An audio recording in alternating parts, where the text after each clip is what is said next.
Disclaimer. यह video केवल मनोरंजन और शैक्षणिक उद्देश्यों के लिए बनाया गया है। इस उपन्यास में सभी नाम, पात्र, व्यवसाय, स्थान, घटनाएं या तो लेखक की कल्पना की उपज हैं या काल्पनिक तरीके से प्रयुक्त की गई हैं। ठीक है, चलो शुरू करते हैं। ये हुआंग जियांगमिन की आवाज नहीं थी, ये साफ तौर पर उसके बड़े भाई सोंग युवानमिन की आवाज थी। धिक्कार है, मेरे पीठ पीछे तुमने कौन से अच्छे काम किए हैं? मैंने तुम्हारे साथ कभी बुरा बर्ताव नहीं किया, है ना? क्या तुम चेयरमैन भार्गव से पंगा लेकर सचमुच मौत को दावत दे रहे हो? तुम चेयरमैन की औरत पर बुरी नज़र डालने की हिम्मत भी करते हो? तुम्हें जीना ही नहीं है ना? पिताजी ने तुम्हारे जैसे निकम्मे को तब दीवार पर क्यों नहीं पटक दिया? फोन से लगातार तेज आवाजें आ रही थीं। इस समय सोंग युवान की आंख जमीन पर गिर पड़ा, पूरी तरह से हक्का बक्का भार्गव को डर से देख रहा था।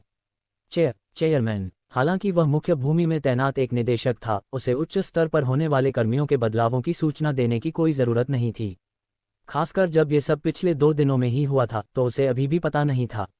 अगर किसी और ने उसे यह खबर बताई होती तो वह विश्वास नहीं करता, लेकिन अपने भाई के मुंह से सुनकर उसके पास विश्वास करने के अलावा कोई चारा नहीं था। अध्यक्ष महोदय, भाई, मुझे पता ही नहीं था। मुझे कैसे पता चलता कि महाप्रबंधक सु अध्यक्ष की प्रेमिका है? वरना चाहे आप मुझे 10,000 हिम्मत भी दे देते, मैं ऐसा करने की हिम्मत नहीं करता। इस समय सोंग युवान की आंख घबरा गया, उसे समझ नहीं आ रहा था कि वह अध्यक्ष से शिकायत करे या अपने भाई से। साफ तौर पर वह मुसीबत में था, और यहाँ तक कि उपाध्यक्ष पद पर आसीन उसका अपना भाई भी शायद उसकी मदद नहीं कर सकता था। अध्यक्ष महोदय, मुझे माफ़ कीजिए, यह मेरी गलती है कि मैंने अपने छोटे भाई को ठीक से नहीं सिखाया, लेकिन मैं कसम खाकर कह सकता हूँ कि मुझे इस मामले की बिल्कुल भी जानकारी नहीं थी।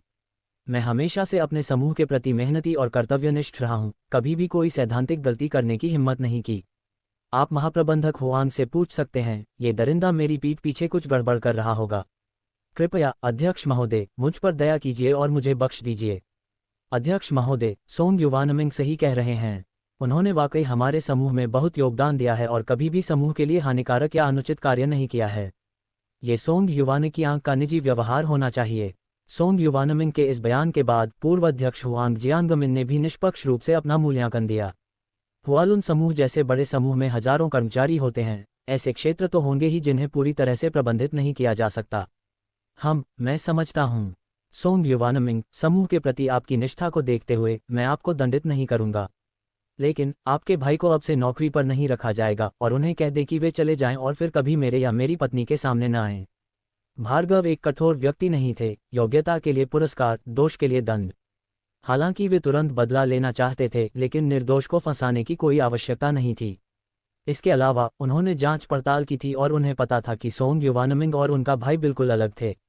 वह असाधारण रूप से सक्षम, अपने काम में बेहद सजग और हुआलुन समूह के प्रति पूरी तरह वफादार थे। ये कहा जा सकता है कि हुआलुन समूह की आज की सफलता में उनके अपरिहार्य योगदान का भी कुछ योगदान था, इसलिए उनका उन्हें दंडित करने का कोई इरादा नहीं था। धन्यवाद अध्यक्ष महोदय, मुझे पता है कि मुझे क्या करना है। अब से मैं इस भ्रष्ट व्यक्ति पर कड़ी नज़र रखूंगा और उसे बाहर आकर खुद को बदनाम नहीं करने दूंगा। सोंग युवानमिंग ने भार्गव के इतने खुले विचारों वाले होने की उम्मीद नहीं की थी। नए अध्यक्ष की तस्वीर देखने के बाद उन्होंने सोचा था कि हुआलुन समूह की बागडोर संभालने वाला इतना युवा व्यक्ति अवश्य ही अपने पूर्वजों द्वारा संरक्षित कोई राजकुमार होगा। लेकिन आज की घटनाओं ने उन्हें यह एहसास दिलाया कि अध्यक्ष एक ऐसे व्यक्ति हैं जो सही और गलत में फर्क कर सकते हैं और व्यक्तिगत सनक के कारण लापरवाही से कोई काम नहीं करेंगे। इससे हुआलुन के एक वरिष्ठ मंत्री के रूप में उन्हें गहरी संतुष्टि मिली और उन्होंने हुआलुन समूह की अच्छी तरह रक्षा करने का संकल्प लिया। तुमने सुना, तुम्हें निकाल दिया गया है, अभी तुरंत बाहर निकलो, भार्गव ने फोन की ओर इशारा करते हुए शांत स्वर में कहा। और तुम्हारा नाम क्या है? तुम्हारा पद क्या है? भार्गव ने सोंग युवान की आंख के बगल में बैठे किसी व्यक्ति की ओर इशारा करते हुए पूछा। अरे चेयरमैन साहब, मेरा नाम झेंग कियान है और मैं यहाँ मार्केटिंग मैनेजर हूँ। झेंग कियान, पैसा कमाने वाला। ये सुनकर भार्गव चौंक गए। कितना अच्छा नाम है। तो फिर तुम ही हो। तुम अस्थायी रूप से निदेशक का पद संभालोगे। इस बार तुम सुग्रुप के साथ अनुबंध पर हस्ताक्षर करोगे। 3 महीने की प्रोबेशन अवधि होगी। अगर तुम अच्छा प्रदर्शन करते हो तो निदेशक का पद तुम्हारा होगा, अगर नहीं तो मुख्यालय किसी और को चुन लेगा। महाप्रबंधक हुआंग, महाप्रबंधक सोंग, क्या आप दोनों में से किसी को कोई आपत्ति है? कोई आपत्ति नहीं। झेंग कियान की क्षमता अच्छी है, वह इस पद को संभालने में पूरी तरह सक्षम है। भार्गव ने सीधे निर्णय लिया और हुआंग जियांगमिन और सोंग युवानमिंग को भी झेंग कियान की नियुक्ति पर कोई आपत्ति नहीं थी। इस प्रकार मामला सुलझ गया। इस बीच सोंग युवान की आंख गहरे पछतावे से भरा हुआ चुपचाप चला गया। वह सचमुच वासना में अंधा हो गया था और उसने स्वयं अपना विनाश चाहा था। उसका उज्ज्वल भविष्य पल भर में पूरी तरह से नष्ट हो गया।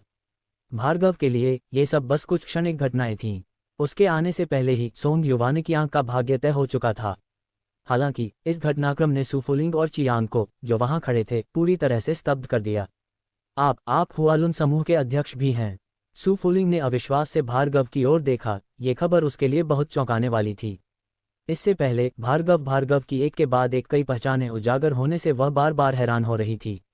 लेकिन उन सभी को मिलाकर भी, यहाँ तक कि शियोनिक फैन कैपिटल और शिंग्याओ एंटरटेनमेंट को भी शामिल कर लें, तो भी हुआलुन ग्रुप के चेयरमैन के रूप में उसकी यह अकेली पहचान उसके सामने कुछ भी नहीं थी।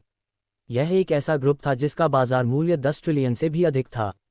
वह इतनी चिंतित थी कि उसने सहयोग सुनिश्चित करने के लिए अपना व्यवहार भी बदल लिया था और समझौता भी कर लिया था। फिर भी भार्गव के कुछ हल्के फुल्के शब्दों से ये सब इतनी आसानी से हो गया।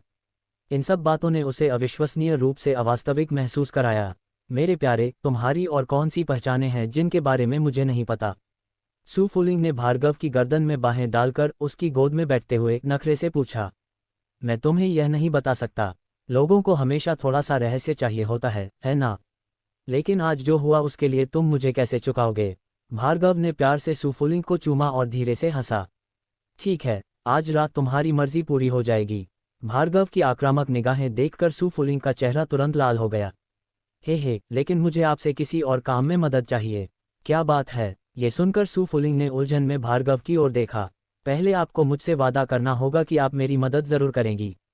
इतना कहकर उसने उसे फिर से चूम लिया। ठीक है, मैं वादा करती हूँ। भार्गव के जबरदस्त चुंबनों का विरोध न कर पाने के कारण सुफुलिंग मान गई। तब भार्गव ने उसे वू यंग, चूजियाई और लक्ष्मी के बारे में बताया। ओह, तो तुम्हारे इतने सारे प्रेमी बाहर हैं। बस हो गया। ये सुनकर सुफुलिंग नाराज हो गई। वह आंची के साथ सब कुछ साझा करने को तैयार थी क्योंकि बचपन से ही उनका रिश्ता बहुत खास था और दोनों ने भविष्य में एक ही पुरुष से शादी करने की कसम खाई थी।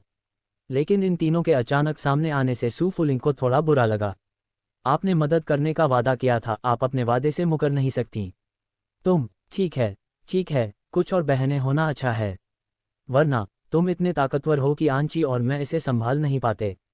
लेकिन सिर्फ इसलिए पक्षपात मत करो क्योंकि तुम्हारी कुछ नई पसंदीदा हैं। सुफुलिंग को अचानक पिछली रात की पागलपन भरी घटना याद आ गई। भार्गव सचमुच बहुत उग्र था। वे दोनों उसका बिल्कुल भी विरोध नहीं कर पा रही थीं। ऐसा लग रहा था कि बोझ बांटने के लिए कुछ और बहनें होना कोई बुरा विचार नहीं था। बेशक तुम सब मेरी अनमोल हो, मैं पक्षपात नहीं करूंगा। उसने असल में यह बात पिछली रात उठाने की योजना बनाई थी, लेकिन आंची के अतीत पर अचानक चर्चा होने के कारण भार्गव को लगा कि उस समय इसका जिक्र करना अनुचित होगा, इसलिए इसे टाल दिया गया। सुफुलिंग के मदद करने के लिए तैयार होने और आंची के स्वभाव को देखते हुए भार्गव को लगा कि मामला सुलझ गया है। चाहे कुछ भी हो जाए, घरेलू मामलों को पहले सुलझाना जरूरी था ताकि खुशहाल जीवन जारी रह सके। अब समय आ गया है कि आंची और उसकी मां को उनका सम्मान और रुतबा वापस दिलाया जाए। भार्गव ने दूर देखते हुए कहा, याओ परिवार, ली परिवार, क्या आप तैयार हैं? शाओ चेन, इस बार हमें आपको जिनलिंग वापस ले जाने के लिए मनाना पड़ेगा। बहुत बहुत धन्यवाद, याओ की मां, ली शिन्यान ने मुस्कुराते हुए कहा, हालांकि उनकी आंखों में थोड़ी उदासी झलक रही थी।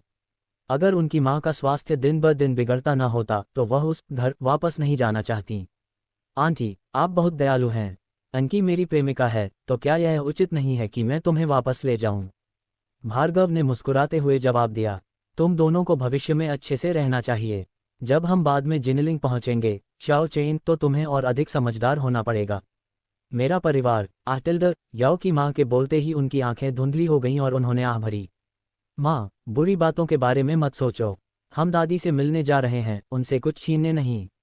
वे हमारे बारे में कुछ नहीं कह सकते, अनकी ने धीरे से अपनी मां को दिलासा देते हुए कहा। दादी की सेहत हाल ही में बिगड़ती जा रही थी। इस बार उनके 60वें जन्मदिन पर सबको बुलाना महज एक साधारण जन्मदिन समारोह नहीं था। शायद दादी की पारिवारिक संपत्ति के बंटवारे को लेकर अपनी कुछ योजनाएं थीं। हालांकि बूढ़े मास्टर ली फैंगहान ली परिवार के मुखिया थे, यानी इनकी के नाना, लेकिन उनकी नानी के बिना ली परिवार की मौजूदा समृद्धि संभव नहीं थी। इसी वजह से नानी की देखरेख में बूढ़े मास्टर ली फैंगहान ने ली शिन्यान और उनकी बेटी को बिना किसी और उत्पीड़न के घर से निकाल दिया था। बाद में जब उन्हें पता चला कि कुलमाता जू शियुलान कभी कभी इनकी और उसकी मां की मदद करती हैं, तब भी उन्होंने इस पर ध्यान नहीं दिया। चून की कुलमाता के पास ली परिवार की 30% से अधिक संपत्ति थी, इसलिए उनके लिए मुश्किलें खड़ी करना आसान नहीं था।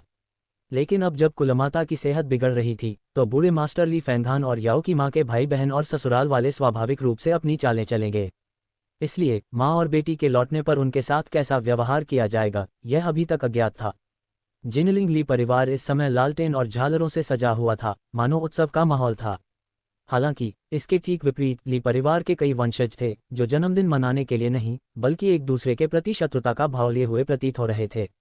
वे जानते थे कि आज दादी ली परिवार की संपत्ति में अपना हिस्सा अपने वंशजों में बांट सकती हैं, इसलिए उन्होंने पहले से ही तैयारी कर ली थी। शिनियन, क्या दादी का जन्मदिन का उपहार आज तैयार है? ली परिवार के सबसे बड़े बेटे ली जिली ने पूछा। पिताजी, चिंता मत कीजिए, सब कुछ तैयार है, ली शिनियन ने मुस्कुराते हुए और चश्मा ठीक करते हुए कहा। आप दादी की स्थिति जानते हैं। इस बार हमें जीतना ही होगा। आपके दूसरे चाचा और तीसरे चाचा पूरी कोशिश कर रहे हैं, इसलिए लापरवाही न बरतें। हाँ, मुझे पता है। इस बार जो भी ज्यादा समर्थन लाएगा उसे ज्यादा फायदा होगा। मैंने पहले ही कई प्रभावशाली कंपनियों को आमंत्रित कर लिया है और वे बाद में उसे जन्मदिन की शुभकामनाएं देने आएंगे। पिताजी, बस देखते रहिए। अच्छा, ली जिली ने संतुष्टि से सिर हिलाया, उनके चेहरे पर मुस्कान आ गई। ली परिवार में भी ऐसा ही नज़ारा था। ये जन्मदिन समारोह उनकी शक्ति की परीक्षा थी। दोपहर के आसपास ली परिवार विशिष्ट अतिथियों से भरा हुआ था और आगंतुकों का तांता लगा हुआ था। आखिरकार जिनलिंग में रहने के कारण उनकी शक्ति को कम नहीं आंका जा सकता था। इस समय लाल गाउन पहने कुलमाता जू शियुलान मुख्य आसन पर सीधी बैठी थीं। हालांकि उनके चेहरे पर मुस्कान थी, लेकिन एक नज़र में ही पता चल जाता था कि उनका स्वास्थ्य ठीक नहीं है और उनका रंग पीला पड़ गया था। उन्होंने विनम्रता से सिर हिलाया, मुस्कुराई और नीचे सभी की शुभकामनाओं का जवाब दिया, लेकिन ध्यान से देखने पर पता चला कि वह हॉल में कुछ ढूंढ रही थी।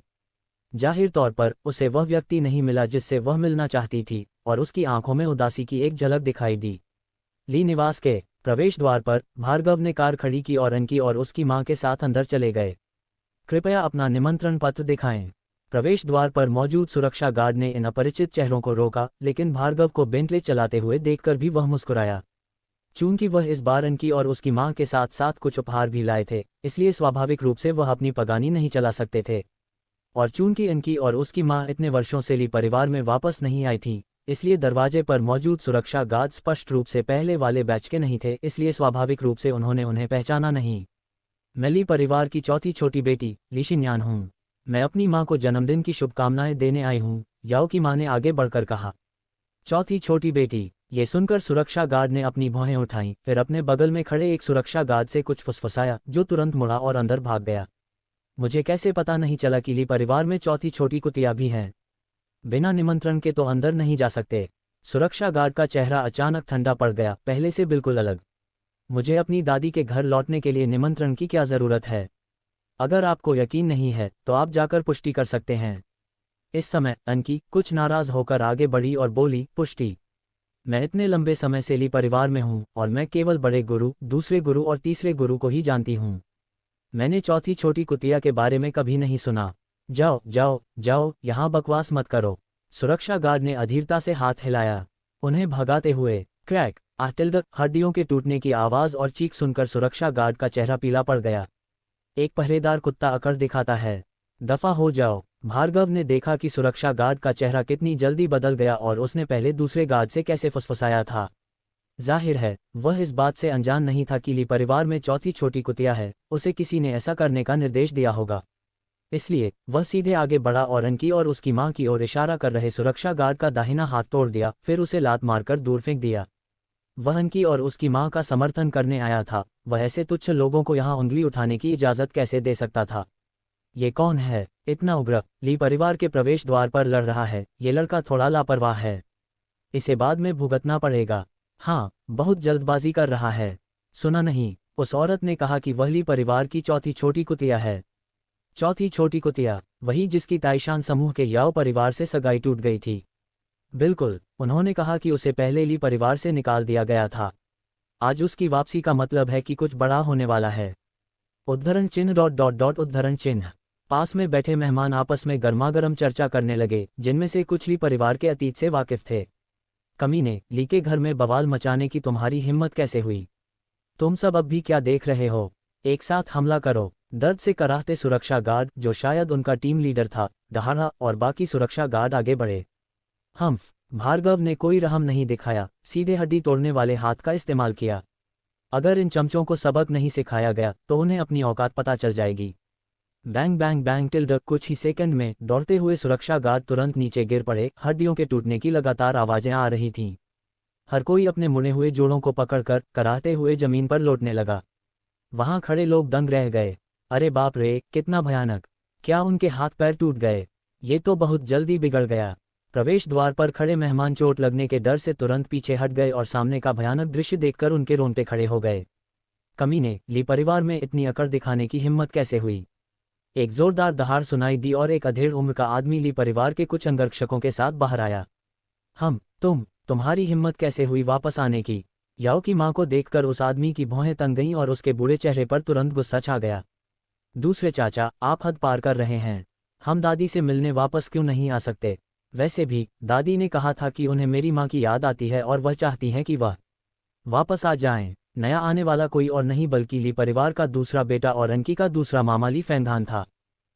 तुम्हारा दूसरा मामा कौन है? तुम तो बहुत पहले ही ली परिवार से अलग हो चुके हो। रिश्तेदारी का दावा मत करो। ठीक है, तुम्हारा यहाँ स्वागत नहीं है, इसलिए चले जाओ।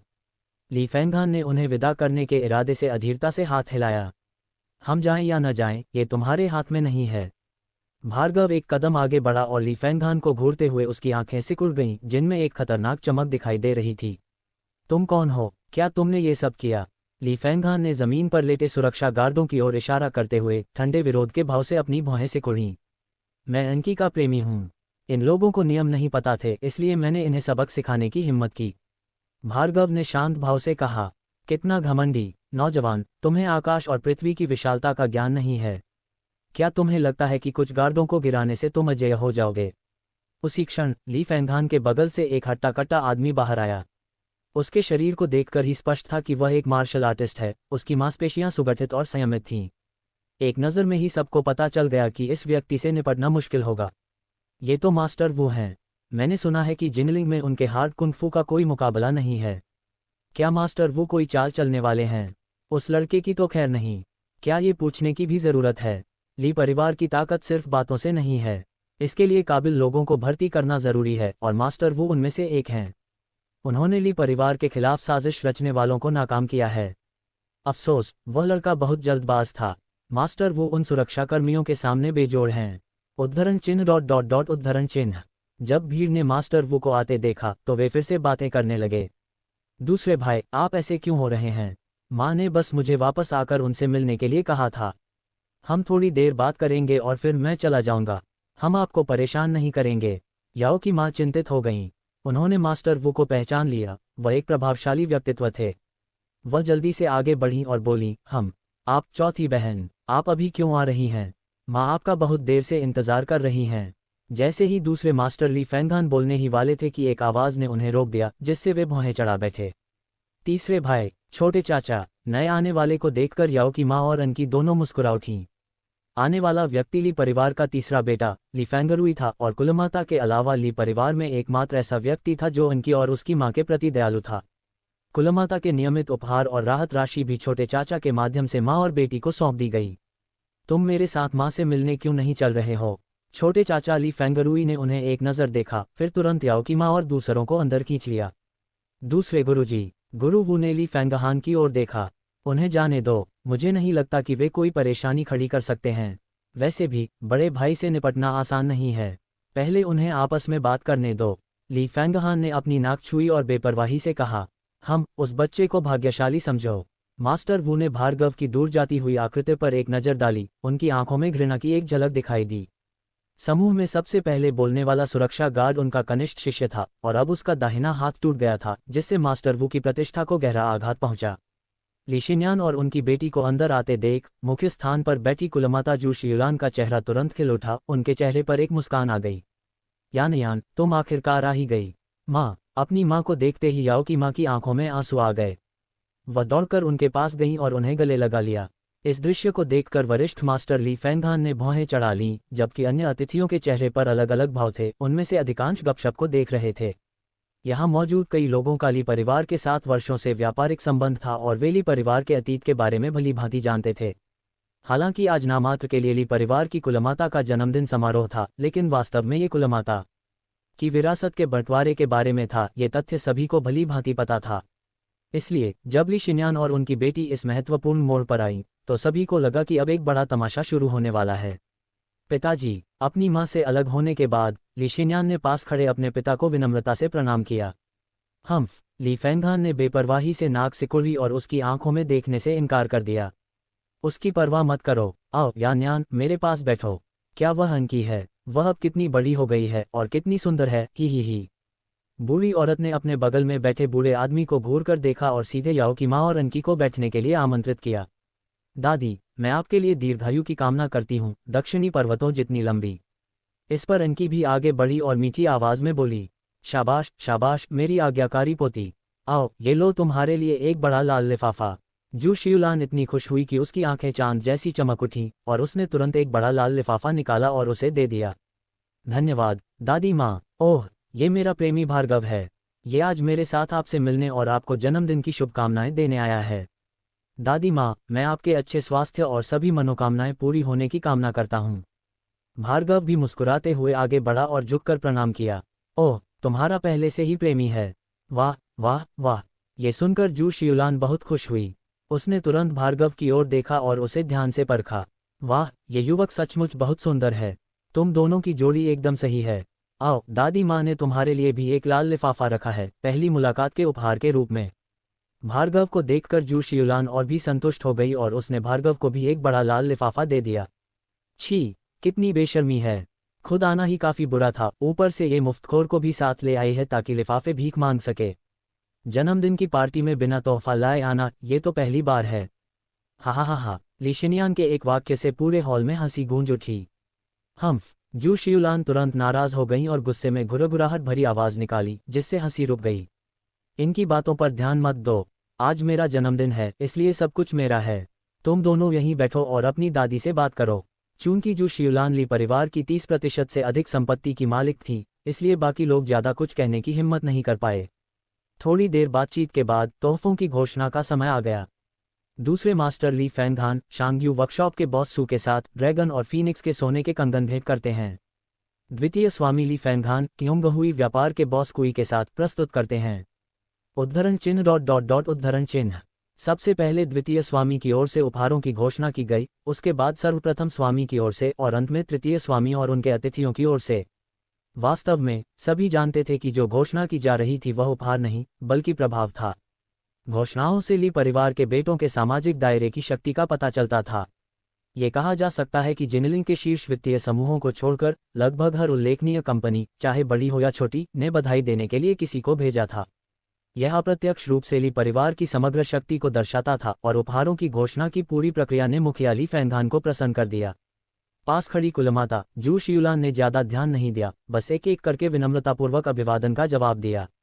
वह भली भांति जानती थी कि यह सब दिखावा था। उनके बेटे आगामी विभाजन में बड़ा हिस्सा हासिल करने की कोशिश कर रहे थे। लगभग 1 घंटे बाद उपहारों की घोषणा का सिलसिला आखिरकार समाप्त हुआ, जिससे बैठे हुए मेहमान एक बार फिर ली परिवार की शक्ति पर आश्चर्यचकित रह गए। 1 घंटे तक लगातार उपहारों की घोषणा करना उनके नेटवर्क की व्यापकता का स्पष्ट प्रमाण था। मेरे जन्मदिन समारोह में आने के लिए आप सभी का धन्यवाद। मुझे विश्वास है कि आप सभी जानते हैं कि यह केवल जन्मदिन की पार्टी नहीं है। मैं एक लाइलाज बीमारी से पीड़ित हूं और मुझे डर है कि मेरा समय सीमित है। माँ, ऐसी निराशाजनक बातें मत कहो, तुम ठीक हो जाओगी। उद्धरण चिन्ह ... उद्धरण चिन्ह। इस क्षण ली परिवार के तीनों बेटों और ली शिन्यान ने एक साथ कहा, बस करो। मैं अपने शरीर को जानती हूँ। मैंने आप सभी को आज यहाँ गवाह के रूप में बुलाया है।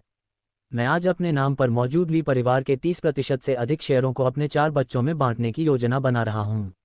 ये सुनकर तीसरे भाई को छोड़कर, जो बिल्कुल भी परेशान नहीं दिखे, बूढ़े मास्टर ली फेंघान, सबसे बड़े मास्टर और दूसरे मास्टर सभी ने भौहें चढ़ा लीं। माँ, ली शिन्यान अब हमारे ली परिवार की सदस्य नहीं है। क्या उसे हिस्सा देना आपके लिए अनुचित नहीं है? इस पर सबसे बड़े मास्टर ली जिली ने कहा, मेरी संपत्ति पर मेरा ही अधिकार है। शिन्यान मेरी बेटी है और स्वाभाविक रूप से उसे हिस्से का हक है।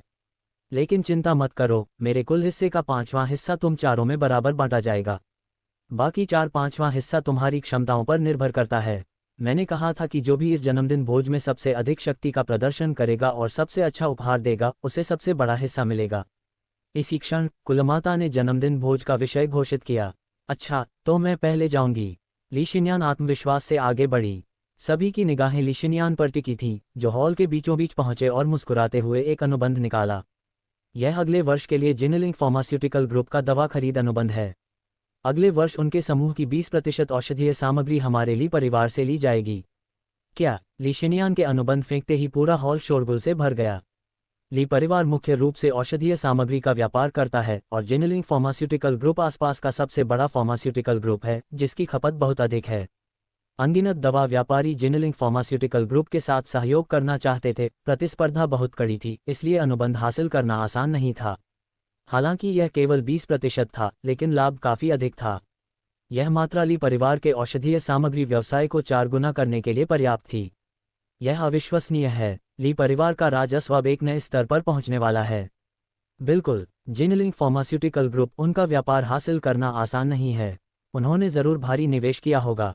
बड़े युवा मालिक ली से यही उम्मीद थी। उनकी क्षमता वाकई बहुत अच्छी है। इस बार ली परिवार की मुखिया उनकी क्षमताओं का आकलन कर रही हैं कि ली परिवार की बागडोर संभालने में कौन अधिक सक्षम है। इस अनुबंध के साथ शायद उनका काम बन गया है। हाँ, इसीलिए तो बड़े युवा मालिक ली इतने आत्मविश्वासी हैं। उद्धरण चिन्ह उद्धरण चिन्ह। ये सुनकर सभी ने प्रशंसा की, जिससे ली शिन्यान ने दूसरे और तीसरे मालिक की ओर और भी गर्व से देखा। किरण ने तो उसकी ओर देखा तक नहीं। केवल भार्गव ही ली शिन्यान को औषधीय सामग्री की खरीद के 20% के इस अनुबंध को दिखाते हुए देखकर दंग रह गए। उनके मन में विचार आया, क्या इसे दिखाने लायक भी है। अचानक दूसरे चाचा के बेटे लीजिके इसी समय बाहर आए।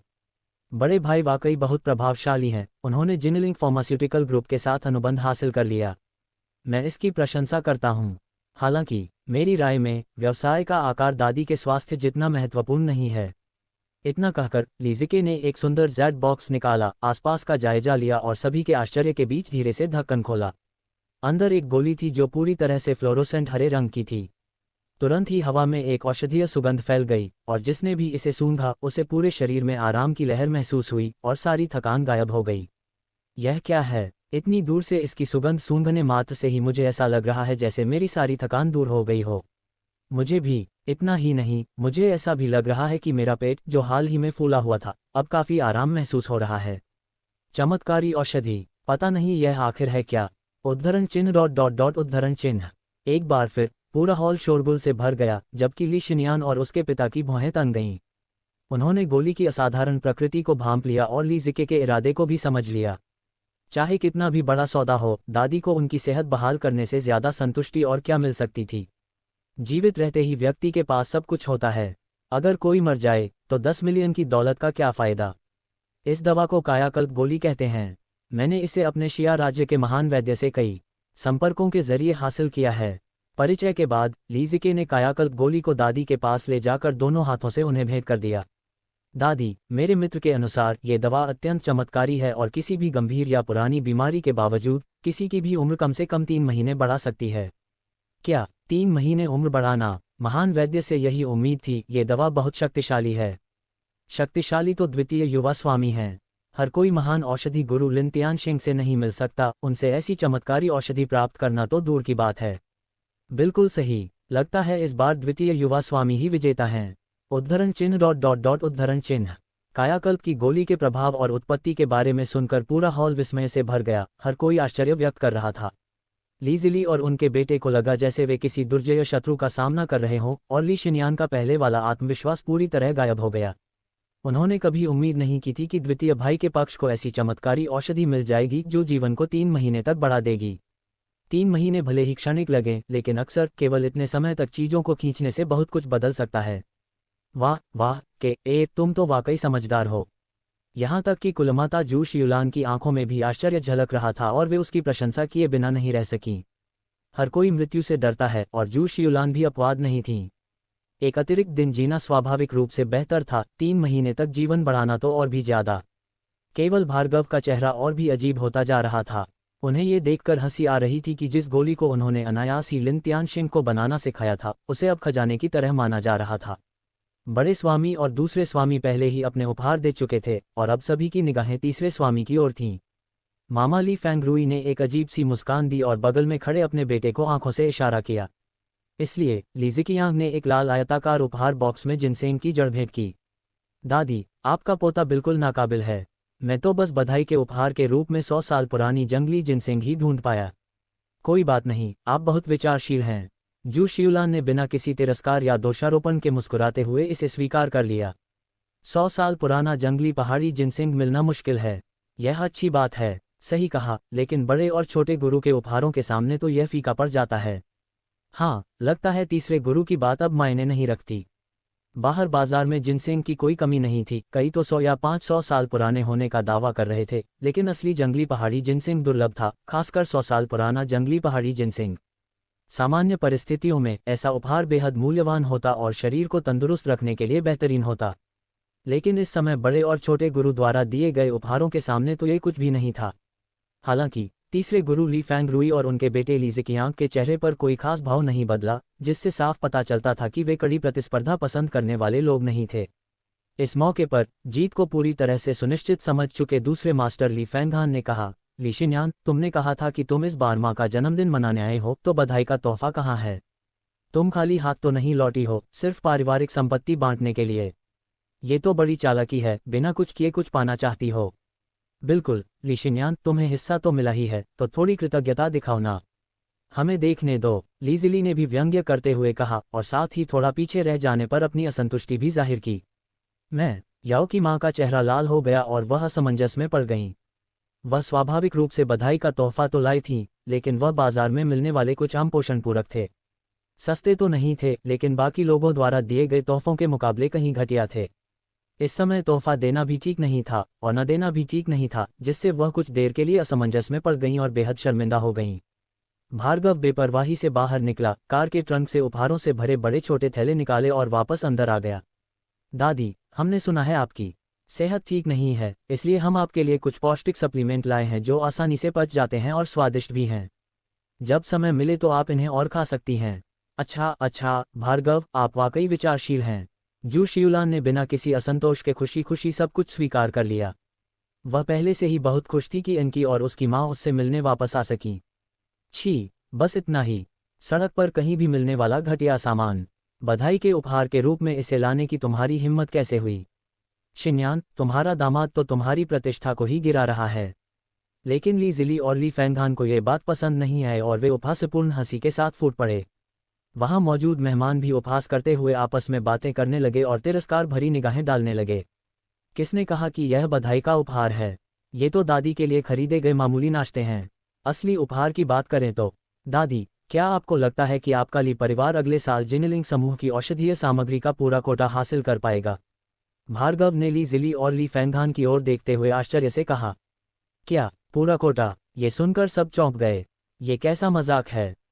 तुम्हें लगता है कि तुम जिनलिंग फार्मास्यूटिकल ग्रुप का पूरे साल का खरीद अनुबंध हासिल कर सकते हो? मैं तुमसे कह रहा हूँ ली शिन्यान, क्या तुम्हारे दामाद का दिमाग खराब हो गया है? बिना सोचे समझे बड़े बड़े दावे कर रहा है। खुद को क्या समझता है? जिनलिंग फार्मास्यूटिकल ग्रुप का चेयरमैन। हा। भार्गव की बातें सुनकर ली ज़िली और ली फेंगहान तुरंत हंसने लगे, जिससे आसपास के मेहमान भी ठहाकों से लोटपोट हो गए। बूढ़े मास्टर ली फेंगहान ने तिरस्कार से नाक से कुड़ी, उनकी तरफ देखा तक नहीं। यहाँ तक कि कुलमाता जू शियुलान के चेहरे पर भी मुस्कान जम गई, उनकी भौहें थोड़ी सिकुड़ गईं। भार्गव की बात सरासर अवास्तविक थी। जिनलिंग फार्मास्यूटिकल ग्रुप को एक साल में जितनी दवाइयों की खरीद करनी होती है, उसकी मात्रा खगोलीय होती है। हालांकि ली परिवार बहुत बड़ा था, फिर भी वे ग्रुप के पूरे साल के ऑर्डर लेने में पूरी तरह असमर्थ थे। सच में जिनलिंग फार्मास्यूटिकल ग्रुप की वार्षिक खरीद मात्रा ली परिवार जैसे 8 या 9 परिवारों का भरण पोषण कर सकती थी। यही कारण था कि ली शिन्यान को अनुबंध का 20% हिस्सा मिलना वहां मौजूद सभी लोगों के लिए ईर्ष्या का कारण बन गया था। भार्गव, याओ की मां ने हिचकिचाते हुए उनकी आस्तीन खींची। दादी, मैं आपसे बस इतना पूछना चाहती हूँ, क्या परिवार इसे संभाल पाएगा? भार्गव ने दूसरों की बातों को अनसुना करते हुए सीधे जू शियुलान की ओर देखा और फिर पूछा। यह ली परिवार सचमुच इसे नहीं संभाल पाएगा। 40% ही अधिकतम सीमा है। हालांकि जू शियुलान को ये बात सरासर बेतुकी लगी, फिर भी उसने आंची और अपनी मां की इज्जत बचाने के लिए जवाब देने की कोशिश की। ओह, 40%? तो 40% ही ठीक है, भार्गव ने अपनी थोड़ी सहलाते हुए सिर हिलाया। अरे यार, तुम तो हद ही कर रहे हो, इतनी गंभीरता से बेतुकी बातें कर रहे हो। लिशिनियान ने उनका मजाक उड़ाए बिना नहीं रह सकी। उसने अनगिनत जनशक्ति और वित्तीय संसाधन खर्च किए, कई बड़े संपर्कों का इस्तेमाल किया और लगभग गिड़गिड़ाकर ही वह 20% का अनुबंध हासिल किया। और अब भार्गव ऐसे ही लापरवाही से बातें कर रहा था मानो जिनलिंग फार्मास्यूटिकल ग्रुप का अनुबंध हिस्सा सड़क किनारे पर ही गोभी हो, जिसे आप जितना चाहें उतना ले सकते हैं। ओह, और अगर मुझे मिल गया तो? भार्गव ने ली शिन्यान की ओर शरारती अंदाज में देखा। अगर आपको मिल गया तो हम आपकी हर बात मानेंगे। ठीक है, अगर मुझे मिल गया तो आप दोनों बाप बेटे ली कॉर्पोरेशन के प्रबंधन अधिकार मुझे सौंप दें, आन क्यूई को कार्यभार सौंप दें और ली परिवार की संपत्ति पर अपने उत्तराधिकार के अधिकार त्याग दें। भार्गव ने सीधे तौर पर कहा। हे, तुम्हारी भूख तो कम नहीं है। अगर तुम इसे हासिल नहीं कर पाए तो? अगर मैं नाकाम रहा तो तुम जो चाहो कर सकते हो, भार्गव ने कंधे उचकाते हुए कहा। मुझे नहीं लगता कि तुम्हारा कुछ नुकसान होगा। चलो, मैं उदारता दिखाता हूँ। अगर तुम हार गए तो आंची और उसकी माँ को हम ली परिवार के किसी भी सदस्य के सामने फिर कभी नहीं आना होगा और उन्हें ली परिवार की संपत्ति पर अपने सभी अधिकार भी त्यागने होंगे। अपने पिता ली जिली से नजरें मिलाने के बाद लिशिनियान ने गंभीर स्वर में कहा। ठीक है, मैं उसकी तरफ से शर्त स्वीकार करता हूँ। उसने आंची की ओर देखा और पाया कि उसके शब्दों से आंची ने जरा भी संकोच नहीं किया। इसलिए भार्गव मुस्कुराया और शर्त मान ली। बकवास, मैं सहमत नहीं हूँ, जू शियुलान ने उसे रोकने के लिए कहा। उसने आंची और उसकी माँ के लिए अपनी संपत्ति का एक हिस्सा बचाकर रखा था। उसके पास जो कुछ भी था उसका 5वां हिस्सा भी आंची और उसकी माँ के लिए एक बड़ी दौलत थी। दादी माँ, कृपया भार्गव पर भरोसा कीजिए। आंची, हालांकि, भार्गव के साथ मजबूती से खड़ी रही, उस पर पूरा विश्वास करती रही, क्योंकि उसे पूरा यकीन था कि भार्गव बिना लक्ष्य के तीर नहीं चलाएगा और बिना आत्मविश्वास के कभी कुछ नहीं करेगा। लेकिन माँ, देखिए, आंची बोल चुकी है। वह वयस्क है और अपने फैसले खुद ले सकती है। चूंकि वह उस पर इतना भरोसा करती है, इसलिए आपको उसे रोकने की जरूरत नहीं है। इसी क्षण लीजिली ने बोलने ही वाली जू शियुलान को बीच में रोक दिया और सीधे कहा। आटेल्डर, जू शियुलान ने सिर हिलाया और कुछ नहीं कहा, लेकिन भार्गव और अपनी पोती के प्रति थोड़ी निराशा महसूस की। वे अभी भी बहुत छोटे थे, बहुत जिद्दी थे और अपनी प्रतिष्ठा को लेकर बहुत चिंतित थे। भला ऐसा कैसे हो सकता था? भले ही उसके और बूढ़े मालिक ली फेंगनियान के जिनलिंग फार्मास्यूटिकल ग्रुप के प्रबंधकों से कुछ संबंध थे, फिर भी इतना बड़ा हिस्सा हासिल करना असंभव था। तो फिर बोलिए। जू शियुलान को अब उसे रोकते हुए न देखकर लिशिनियान ने तुरंत भार्गव पर ताना मारा। मैं भार्गव हूँ। अगले साल के लिए औषधीय सामग्री खरीद अनुबंध तैयार करो, जिसमें 40% हिस्सेदारी होगी, जिस पर जिनलिंग ली परिवार के साथ हस्ताक्षर किए जाएंगे। मैं इस समय ली परिवार के पुराने निवास पर हूँ। 20 मिनट काफ़ी होंगे, है ना? मुझे याद है कि तुम यहाँ से ज़्यादा दूर नहीं हो। भार्गव ने ली शिन्यान को कोई जवाब नहीं दिया, बल्कि सीधे एक नंबर डायल किया। 15 मिनट रुको, चेन यान ने कहा है कि वह जल्द ही यहाँ आ जाएगा। भार्गव ने फ़ोन काट दिया और सीधे बोला। हे, आपने वाकई में कुछ प्रयास किया है, ये जानते हुए कि उनके चेयरमैन का नाम चेन यान है। ठीक है, हम आपके लिए 15 मिनट इंतजार करेंगे। ली शिन्यान ने तिरस्कार से भरे चेहरे के साथ उपहास किया। भार्गव का लहजा अभी अभी पूरी तरह से आदेशात्मक था। जिनलिंग फार्मास्यूटिकल ग्रुप के चेयरमैन चेन यान कौन थे? क्या वह कोई मामूली आदमी थे जिसे तुम्हारे जैसे छोटे मोटे बदमाश हुक्म चला सकें? आसपास के अधिकांश मेहमानों ने सिर हिलाया और हंसे, उन्हें इस बात पर बिल्कुल भी विश्वास नहीं हो रहा था। वे सभी उद्यमी थे जो कई वर्षों से जिनलिंग में कारोबार कर रहे थे और स्वाभाविक रूप से जिनलिंग फार्मास्यूटिकल ग्रुप को समझते थे। यहाँ तक कि ली परिवार के मुखिया और कुलमाता को भी चेन यान के सामने झुकना पड़ता था। तुम्हारे जैसे नौजवान को चेन यान से इस लहजे में बात करने की हिम्मत कहाँ से मिली? ये बहुत बनावटी है। समय मिनट दर मिनट बीतता गया। ली परिवार के सदस्यों और मेहमानों के चेहरों पर उपहास और गहरा होता गया और जू शियुलान की भौहें इतनी कस गईं कि मानो पानी निचोड़ा जा सकता हो। केवल भार्गव और आंची ही बातें कर रहे थे और हंस रहे थे, मानो कुछ हुआ ही न हो। 15 मिनट हो गए। चेयरमैन चेन यान कहाँ है जिनका तुमने जिक्र किया था? हे, अगर काबिलियत नहीं है तो डींग मत मारो। इतनी कम उम्र में किसी काम की चीज सीखने के बजाय शेखी बघारना क्यों सीख रहे हो? समय समाप्त होते देख ली शिन्यान और बाकी लोग तुरंत भार्गव पर हमला करने लगे। माफ कीजिएगा, रास्ते में ट्रैफिक था, देर हो गई। तभी पसीने से तरबतर थोड़ा मोटा सा अधेड़ उम्र का एक आदमी घबराकर अंदर आया। साफ दिख रहा था कि वह बहुत जल्दी में था। Chairman chain. नए आने वाले को देखकर सब चौंक गए। क्या ये जिनलिंग फार्मास्यूटिकल ग्रुप के चेयरमैन चेन यान नहीं थे? ओह, चेयरमैन चेन, आपकी उपस्थिति हमारे लिए बहुत सम्मान की बात है और हमारे साधारण ली परिवार के निवास को रोशन करती है। इस समय ली जिली तुरंत उनका अभिवादन करने के लिए आगे बढ़ीं। यहाँ तक कि बूढ़े मास्टर ली फेंगनियान भी खड़े हो गए, उनके झुर्रियों वाले चेहरे पर मुस्कान थी। चेन यान एक ऐसे प्रभावशाली व्यक्ति थे जिन्हें ली परिवार चाहकर भी आमंत्रित नहीं कर सकता था। उसके आने पर वे सब अचंभित और प्रसन्न थे, पर उन्होंने कभी सोचा भी नहीं था कि चेन यान को भार्गव ने बुलाया है, क्योंकि उन दोनों का आपस में कोई संबंध नहीं था। अध्यक्ष महोदय, देर से आने के लिए क्षमा चाहता हूँ। हालांकि चेन यान ने मानोली परिवार के उन सदस्यों पर ध्यान ही नहीं दिया जो उसके पास आए थे, और अत्यंत आदरपूर्ण भाव से सीधे भार्गव की ओर दौड़ पड़ा। क्या? अध्यक्ष चेन ने उस लड़के को अध्यक्ष कहा। मुझे लगता है मैंने उन्हें भार्गव को भी अध्यक्ष कहते सुना। क्या मैं गलत हूँ? उद्धरण चिन्ह डॉट डॉट डॉट उद्धरण चिन्ह। उस क्षण सब लोग अवाक रह गए, अविश्वास से अपने सामने का दृश्य देख रहे थे। क्या आप अनुबंध लाए हैं? मैं इसे ले आया हूँ। मैंने इस पर आधिकारिक मुहर लगा दी है। ली परिवार को बस हस्ताक्षर करके अपनी मुहर लगानी है। चेन यान ने सम्मानपूर्वक अनुबंध भार्गव को सौंप दिया, यहाँ तक कि उसने अपने माथे से पसीना भी नहीं पोंछा। जू शियुलान ने भार्गव द्वारा दिए गए अनुबंध पर बस एक नज़र डाली और उसका चेहरा सदमे से भर गया। यह अनुबंध असली था। ली जिली और अन्य लोग तुरंत अनुबंध के विवरण देखने के लिए इकट्ठा हो गए। अरे बाप रे, ये सचमुच 40% का अनुबंध है। ये देखकर वे सब दंग रह गए, उनके चेहरे मानो सूज गए थे। असंभव, ये बिल्कुल असंभव है। ली जिली और उनके बेटे को अपनी आंखों पर विश्वास ही नहीं हो रहा था। ये तो हद ही हो गई।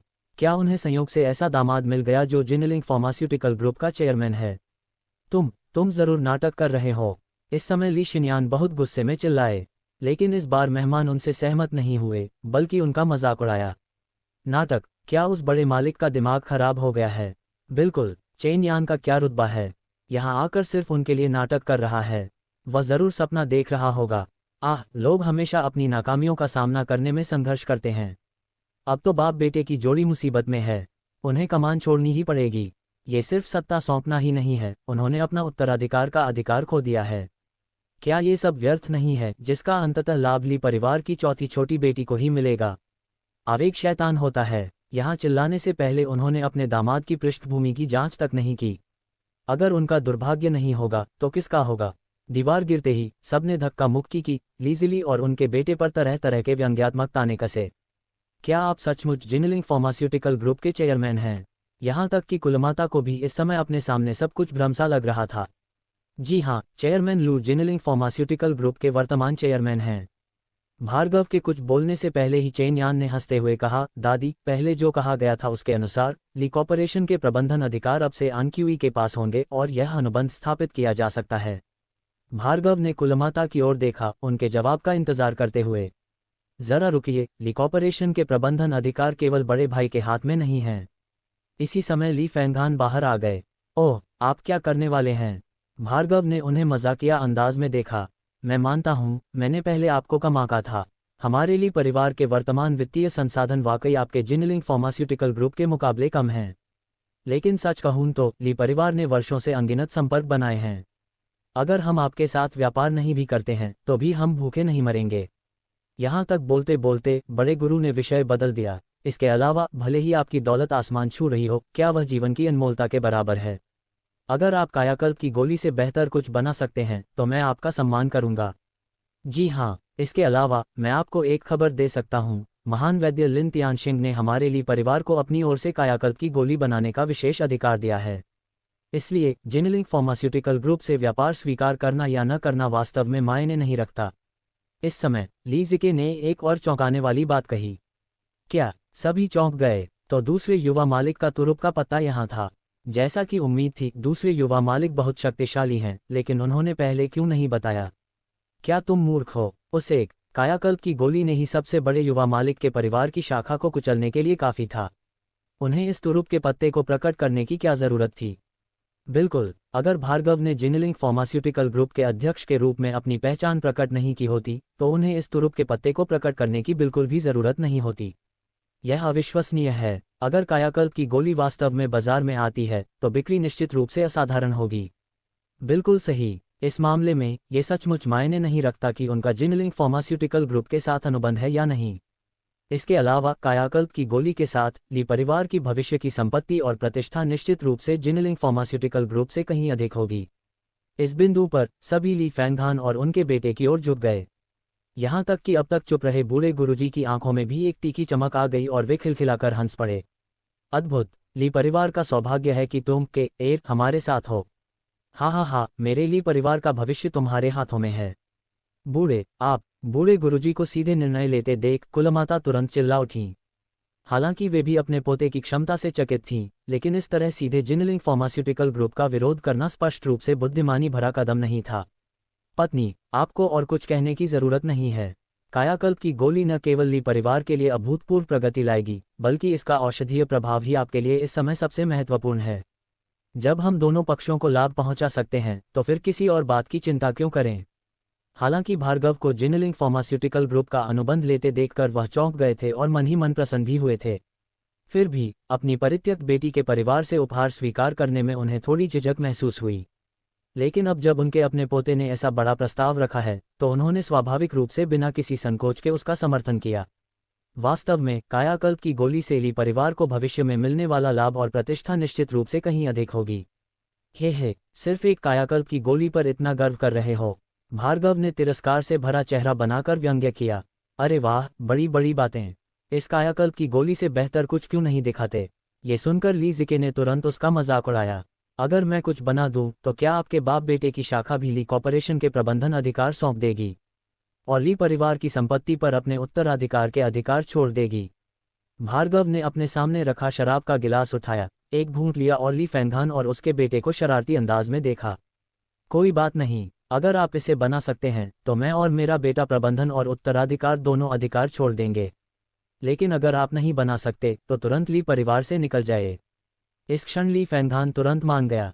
क्या मजाक है, ये तो पक्की जीत थी। यह महान चिकित्सक लिन तियानशिंग की रचना थी। चिकित्सा के क्षेत्र में भला कौन उनकी बराबरी कर सकता था। इसके अलावा कायाकल्प की गोली के प्रभाव अभूतपूर्व थे। जब उन्होंने पहली बार इस दवा के बारे में सुना तो वे पूरी तरह से चकित रह गए।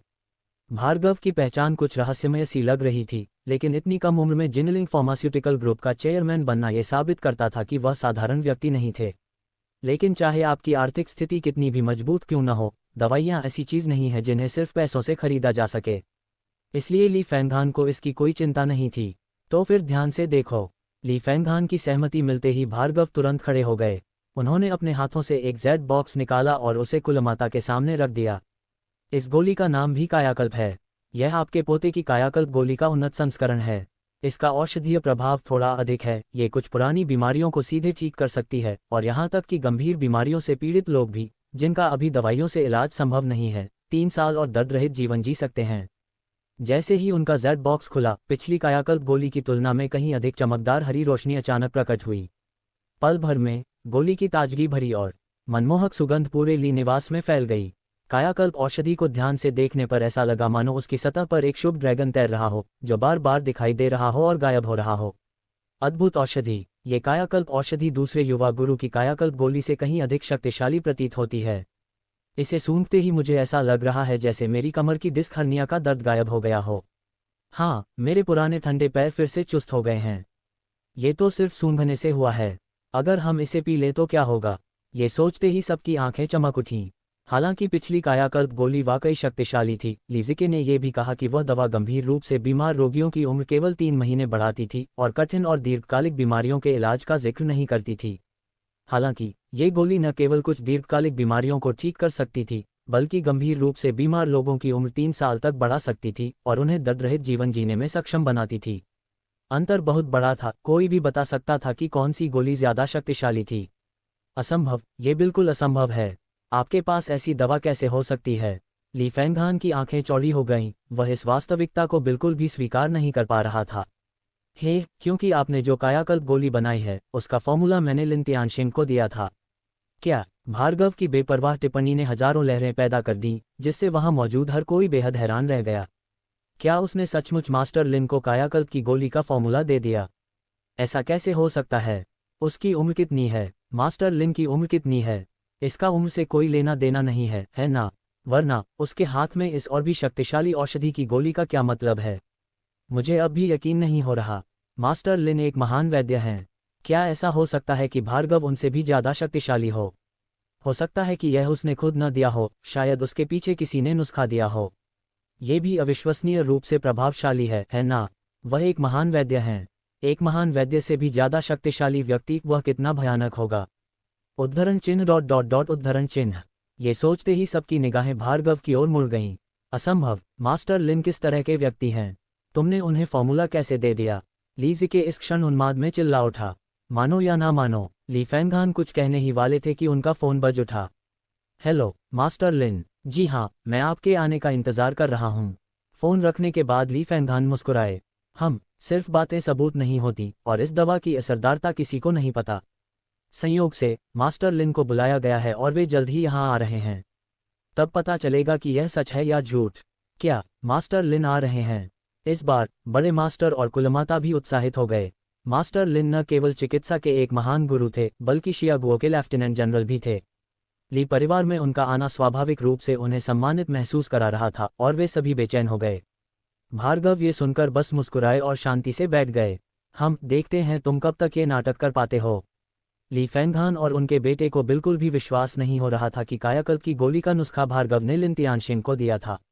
हालांकि भार्गव द्वारा निर्मित औषधीय गोली उनकी कायाकल्प गोली से अधिक शक्तिशाली प्रतीत होती थी, लेकिन ये केवल ऊपरी तौर पर था। इसकी वास्तविक प्रभावकारिता किसी को नहीं पता थी।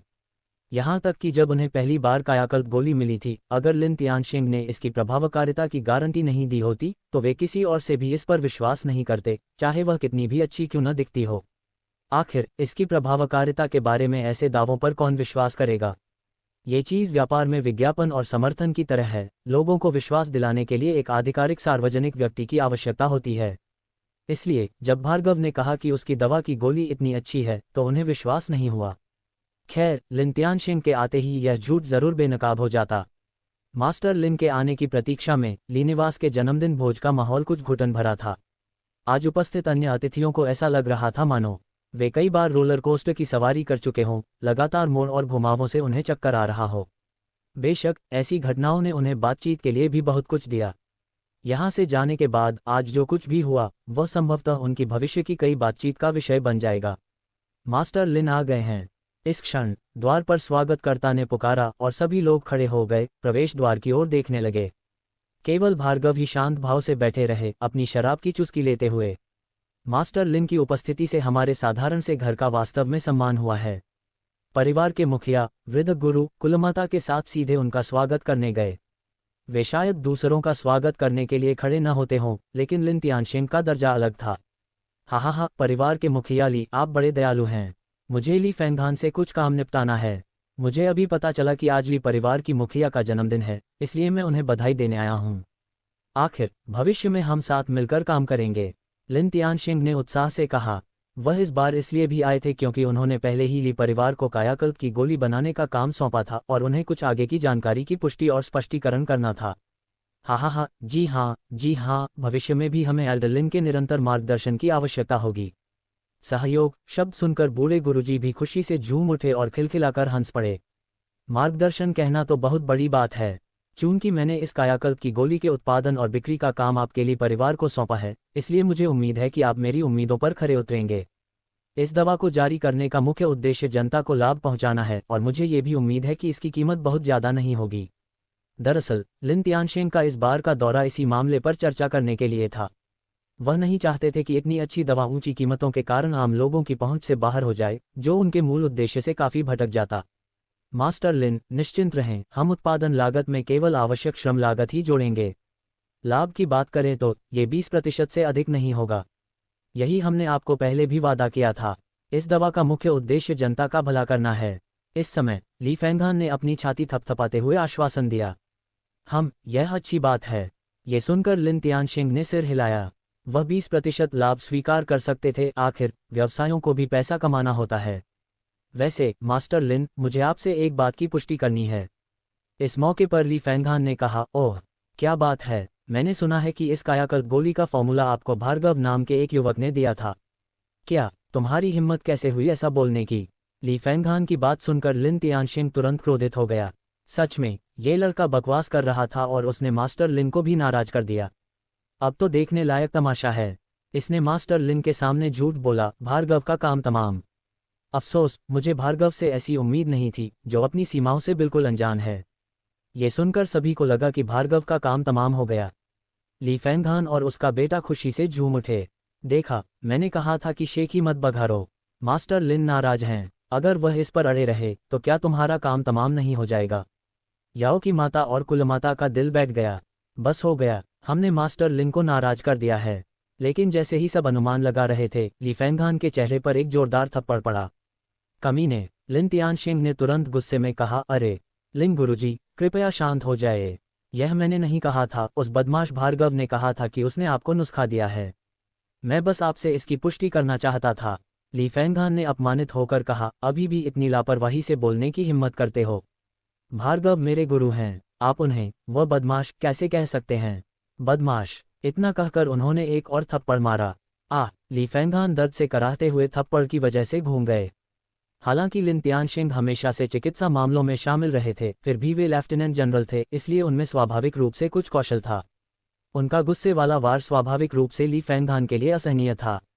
वास्तव में 2 थप्पड़ों के बाद उनका बायां गाल बुरी तरह सूज गया था। हालांकि अब उन्हें दर्द की कोई परवाह नहीं थी। इस समय वह भय से भार्गव की ओर देख रहा था, जो अभी भी बैठा हुआ था। उसका दिमाग लिन तियानशिंग के कहे शब्दों से भरा हुआ था, भार्गव मेरे गुरु हैं। गुरु, हे भगवान, ये कैसे संभव है? बूढ़े गुरु को श्राप देने का मन कर रहा था। आखिर चल क्या रहा था? भार्गव इतनी कम उम्र में पहले जिनलिंग फार्मास्यूटिकल ग्रुप के निदेशक बने, लीजिली के परिवार की शाखा को ध्वस्त कर दिया। अब वह अचानक लिन तियानशिंग के गुरु बन गए। क्या वह अभी भी सपना देख रहे थे? लेकिन उनके चेहरे पर दिख रहे दर्द ने उन्हें एहसास दिलाया कि यह सपना नहीं था। मेरे गुरु के प्रति तुम्हारे अनादर के लिए यह सहयोग रद्द किया जाता है। लिन तियानशिंग का स्वभाव भी जिद्दी था। उस प्रशिक्षण के बाद उन्होंने चिकित्सा तकनीकों के बारे में भार्गव से कई बार सलाह ली थी, जिससे उनके मन में भार्गव के प्रति सम्मान और भी बढ़ गया था। कई आश्चर्यजनक तकनीकों और सूत्रों ने उन्हें मंत्रमुग्ध कर दिया था। उस दौरान भार्गव ने वास्तव में चिकित्सा की एक नई दुनिया से उनका परिचय कराया था। इसलिए वे भार्गव से पूरी तरह प्रभावित थे। अचानक किसी को अपने गुरु को वह बदमाश कहते सुनकर वे स्वाभाविक रूप से क्रोधित हो गए और उन्होंने तुरंत सहयोग रद्द करने का निर्णय लिया। उनके गुरु का शत्रु स्वाभाविक रूप से उनका अपना प्रतिद्वंद्वी था। अरे गुरु लिन, कृपया अपना क्रोध शांत कीजिए। सहयोग रद्द होने की खबर सुनकर गुरुजी शांत नहीं बैठ सके और तुरंत दया की भीख मांगने लगे। मेरे गुरु का अपमान करना मेरा अपमान करना है, लिन तियानशिंग। ऐसा सहयोग कैसा हो सकता है? लिन तियानशिंग का चेहरा अत्यंत तेजी से बदल गया, बिल्कुल वैसा नहीं जैसा पहली बार प्रवेश करते समय था। इस समय वे दबंग दुष्ट ऊर्जा से भरे हुए थे, जिससे सभी लोग अनजाने में चौंक गए।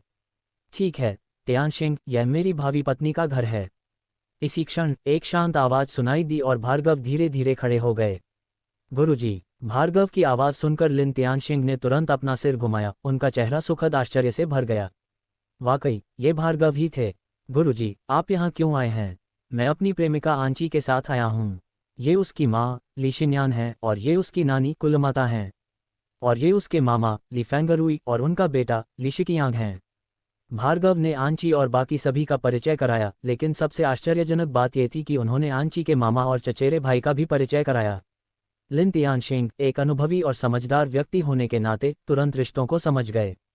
ऐसा लगता था कि ली परिवार में केवल कुलमाता और मामा ही उनके पक्ष में थे। नमस्कार स्वामी जी, और बड़ी बहन, कृपया बाकी सभी को उनके पद के अनुसार संबोधित करें। लिन तियानशिंग ने आंची को आदरपूर्वक प्रणाम किया, लेकिन वे वास्तव में आंची की माँ और नानी को उचित उपाधियों से संबोधित करने में असमर्थ थे। आखिरकार वह चिकित्सा के एक महान गुरु थे और काफी उम्रदराज थे, वह उन्हें कैसे संबोधित कर सकते थे? इसके बजाय उन्होंने कुलमाता को बड़ी बहन कहकर संबोधित किया, क्योंकि वे लगभग एक ही उम्र के थे। इस दृश्य ने वहां मौजूद सभी को स्तब्ध कर दिया और आंची का चेहरा शर्म से लाल हो गया। अपने दादा की उम्र के किसी व्यक्ति द्वारा उसे गुरु की पत्नी कहना, ये कैसा एहसास था? आप खुद कल्पना कर सकते हैं। हे भगवान, ऐसा हो ही नहीं सकता। मास्टर लिन भार्गव के शिष्य हैं। ये किसी कल्पना जैसा क्यों लग रहा है?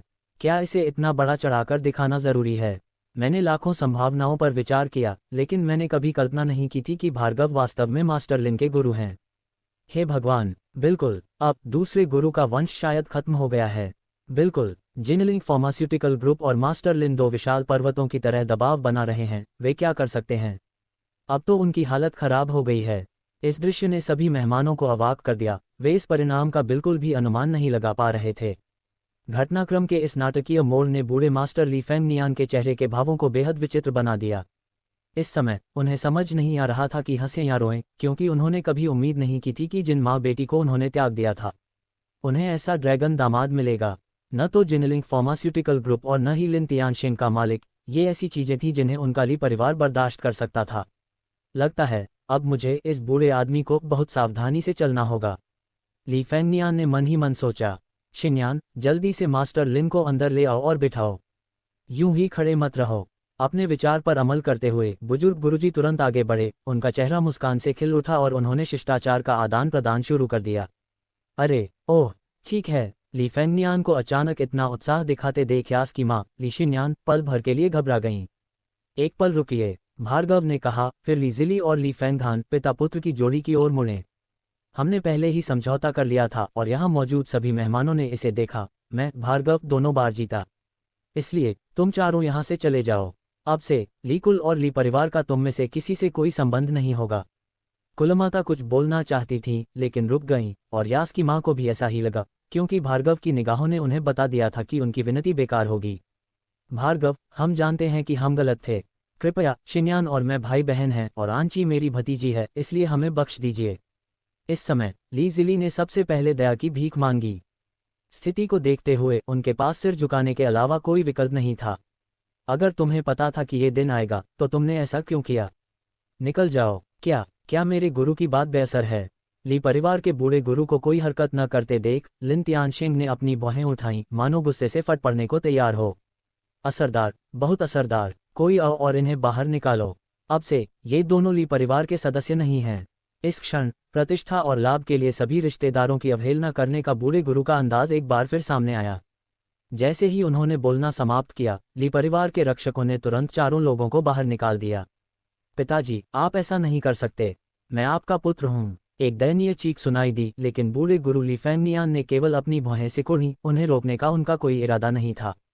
ये देखकर भार्गव ने अपना सिर हिलाए बिना नहीं रह सके। इस बूढ़े व्यक्ति की नज़र में शायद केवल ली परिवार की प्रतिष्ठा और लाभ ही बचा था। उस समय वह प्रतिष्ठा के लिए आंची की मां को भगा सकते थे, अब वह स्वाभाविक रूप से लाभ और अधिकार के लिए अपने दोनों बेटों को फिर से त्याग सकता था। हालांकि भार्गव को इन मामलों से कोई लेना देना नहीं था। जब तक आंची ठीक थी तब तक और कुछ मायने नहीं रखता था। स्विश, सावधान। भार्गव ने तुरंत याओ की मां को एक तरफ धकेल दिया, अपना हाथ उठाया और एक उड़ते हुए खंजर को पकड़ लिया। हरामखोर, इसे पकड़ो। लिन तियानशिंग क्रोध से भड़क उठा। किसी ने उसकी नाक के नीचे हमला करने की हिम्मत की। उसके साथ आए कुछ सुरक्षाकर्मी तुरंत उसका पीछा करने लगे। जहां तक उड़ते हुए खंजर फेंकने वाले व्यक्ति की बात है, उसकी आकृति पलक झपकते ही गायब हो गई और कुछ ही छलांगों के बाद वह गायब हो गया। चाची, क्या उस गार्ड वो को तुमसे कोई दुश्मनी है? भार्गव ने भौहें चढ़ाकर याओ की मां ली शिन्यान की ओर देखा, जो अभी भी सदमे में थी। यह उड़ता हुआ खंजर स्पष्ट रूप से उस पर निशाना नहीं साध रहा था, निशाना ली शिन्यान था। मुझे नहीं पता। गार्ड वू को तब नियुक्त किया गया था जब मुझे पहले ली परिवार से निकाल दिया गया था। मैं उससे कुछ ही बार मिली हूँ, कोई दुश्मनी नहीं है। ली शिन्यान ने घटनाओं को याद करते हुए धीरे धीरे कहा। ओह, भार्गव ने बहुत देर तक सोचा लेकिन समझ नहीं पाया कि यह व्यक्ति याओ की मां की हत्या क्यों करना चाहेगा। मामा, नानी, क्या आपके पास कोई सुराग है? इस बिंदु पर भार्गव ने कुलमाता और ली फेंगरुई की ओर देखा। दोनों ने अपना सिर हिलाया। हालांकि इस समय बूढ़े गुरु ली फेंगनियान ने कहा, वह गार्ड वो खुद हमारे ली परिवार में गार्ड के पद के लिए आवेदन करने आया था। उस समय मैंने उसे कुछ ही चालों में हमारे पूर्व सुरक्षा प्रमुख को गिराते हुए देखा था, इसलिए मैंने उसे नियुक्त कर लिया। मैंने सुना है कि वह नानगुआंग में, विशेष रूप से नानफो पर्वत पर एक मार्शल आर्ट स्कूल चलाता था। नानगुआंग। ये सुनकर भार्गव की आंखें चमक उठीं और उन्हें शक हुआ। लगता है कोई और इंतजार नहीं कर सका, कहीं आप आंटी वापस न आ जाएं। क्या सच में गार्ड वू वान किनिंग के लिए काम करता है? भार्गव की बात सुनकर सब चौंक गए। अगर भार्गव की बात सच थी तो वान किनिंग वाकई बहुत खूंखार थी, जिसने इतने लंबे समय तक ली परिवार में किसी को घुसपैठ कराया था। आमतौर पर तो उन्हें कुछ भी असामान्य नहीं लगा था, लेकिन आज दामाद ली शिन्यान को इतना शक्तिशाली देखकर उसने भविष्य की परेशानियों को खत्म करने के लिए तुरंत हत्या की योजना बना ली। इस तरह सोचने पर बात समझ में आने लगी। नानगुआन की वान किनिंग, क्या आप ताइशान ग्रुप के चेयरमैन याओ क्वानजी की पत्नी की बात कर रहे हैं? इस समय लिन तियानशिंग ने हैरानी से पूछा। ओह, आप भी उसे जानते हैं? याओ क्वानजी आंची के असली पिता हैं और वान किनिंग ही वह कसूरवार है जिसने उसके माता पिता को अलग किया। भार्गव ने सीधे सीधे समझाया, ऐसा कुछ हुआ। खैर, इस वान किनिंग का जियांग के श्री लियू से कुछ संबंध है। वह व्यक्ति बहुत ही शातिर है गुरुजी, इसलिए अभी जल्दबाजी न करना ही बेहतर है। लिन तियानशेंग को कुछ कहना मुश्किल लग रहा था। उन्होंने चारों ओर देखा और भार्गव को अर्थपूर्ण नज़र से देखा। मैं समझ गया, लेकिन चूंकि उसने कदम उठा लिया है तो मुझे परवाह नहीं कि उसके पीछे ये श्री लियू कौन है। वान किनिंग को इसकी कीमत चुकानी ही होगी। श्री लियू का जिक्र करते हुए लिन तियानशेंग हकलाए। इससे स्पष्ट था कि वह कोई साधारण व्यक्ति नहीं थे। भार्गव लापरवाह व्यक्ति नहीं थे। वह सिर्फ इसलिए अहंकारी नहीं हो जाएगा क्योंकि उसके पास एक सिस्टम है। कम से कम अभी के लिए उसने अजयता या अमरता प्राप्त नहीं की थी। इसलिए उन्होंने अपने मन के क्रोध को अस्थायी रूप से दबा दिया और ली परिवार के मामलों को व्यवस्थित करना शुरू कर दिया। भार्गव की व्यवस्था के तहत याओ की माता ने अपने छोटे बहनोई ली फैंगरुई और उनके बेटे की सहायता से ली परिवार का कार्यभार संभाला। आंची ने चेन यान की सहायता से सीधे जिनलिंग याओ समूह की कमान संभाली। लीजी को सीधे तौर पर दरकिनार कर दिया गया, लेकिन उन्होंने इसका जरा भी विरोध नहीं किया, बल्कि उन्होंने इसे सहर्ष स्वीकार कर लिया। उनके लिए जब तक ली परिवार का सही दिशा में विकास हो रहा था, उन्हें कोई आपत्ति नहीं थी। बुढ़ापे में भी हठ होता है, जिसे देखकर भार्गव भावुक हो गए। चूंकि वह इतने सहयोगी थे, इसलिए भार्गव स्वाभाविक रूप से उनके लिए कोई परेशानी नहीं खड़ी करेंगे। कुलमाता को भार्गव ने कायाकल्प की गोली लेने से मना कर दिया, बल्कि उन्होंने स्वयं हस्तक्षेप किया। लिन तियानशेंग की आंखें एक बार फिर खुल गईं। उन्होंने शुभानलॉन्ग एक्यूपंक्चर तकनीक को प्रत्यक्ष रूप से देखा और पूरी तरह से मंत्रमुग्ध हो गए। अंत में कुलमाता की पुरानी बीमारी स्वाभाविक रूप से ठीक हो गई और उन्होंने अपनी शक्ति वापस पाली। इससे आंची और उसकी मां बेहद खुश हुईं और यहां तक कि ली जी भी भार्गव की सचमुच प्रशंसा करने लगे। ऐसे दामाद के साथ ली परिवार समृद्ध क्यों नहीं होता। भार्गव ने योस की मां को कायाकल्प की गोली बैकअप के तौर पर दे दी। दूसरी ओर वह लिन तियानशेंग के साथ ली जीकिन जी से मिलने के लिए जियांगडू शहर लौटने की तैयारी करने लगे। जाने से पहले उन्होंने स्वाभाविक रूप से आंची के साथ कुछ अच्छा समय बिताया और उस दौरान उन्होंने अन्य महिलाओं का मुद्दा भी उठाया। सू फुलिंग की कोशिशों के कारण इस बार सब कुछ सुचारू रूप से हो गया और आंची ने चुपचाप इन महिलाओं को स्वीकार कर लिया। सच कहें तो भार्गव का शरीर आम लोगों से अलग था और आंची को लगा कि वह अकेले उन्हें संतुष्ट नहीं कर सकती, इसलिए कुछ और बहनों का साथ होना भी अच्छा था। लिन तियानशेंग ने अपने संपर्कों का इस्तेमाल करके आंची और उसकी मां के चारों ओर कुछ सुरक्षाकर्मियों का इंतजाम किया। भार्गव ने अपने गुप्त रूप से पीछा कर रहे अंगरक्षकों 1 से 4 को पूरी तरह से आंची और उसकी मां के हवाले कर दिया। ये सब व्यवस्था हो जाने के बाद आंची और उसकी मां ने कायाकल्प की गोली और कायाकल्प की गोली के उत्पादन को एजेंडा में शामिल किया और बड़े पैमाने पर उत्पादन शुरू हो गया। भार्गव और लिन तियानशेंग तुरंत जियांगडू शहर लौट गए। युवा मालकिन ली शिन्यान वापस आ गई है और वह अपने साथ एक असाधारण पृष्ठभूमि वाला दामाद लेकर आई है। ऐसा लगता है कि इस बार ली परिवार पर उनका नियंत्रण होने वाला है। साथ ही उसका दामाद जिनलिंग याओ समूह का अध्यक्ष है और लिन तियानशेंग तो उसे मालिक कहकर पुकारता है। ताइशान समूह की सबसे ऊपरी मंजिल पर स्थित एक कार्यालय में गार्ड वो एक शालीन महिला को आदरपूर्वक रिपोर्ट कर रहा था। मुझे उम्मीद नहीं थी कि उसे दोबारा उठने का मौका मिलेगा। अगर मुझे पहले पता होता तो मैं इसे शुरू में ही रोक देती, उस महिला ने गुस्से से कहा। यह कोई और नहीं बल्कि वान किनिंग थी, जिसने आंची के माता पिता का रिश्ता तोड़ा था। छोटी मालकिन, इस बार दुश्मन को सतर्क करने की गलती मेरी है। मुझे सच में भार्गव की हरकतें इतनी फुर्तीली होने की उम्मीद नहीं थी। गार्डवू ने कड़वाहट से कहा। उसे मानना पड़ा कि उसका पहले किया गया छुपकर हमला बिल्कुल सही समय पर हुआ था। उस समय भार्गव और बाकी लोगों ने ली परिवार की समस्याओं को सुलझा लिया था और सभी पूरी तरह से बेखबर और निश्चिंत थे।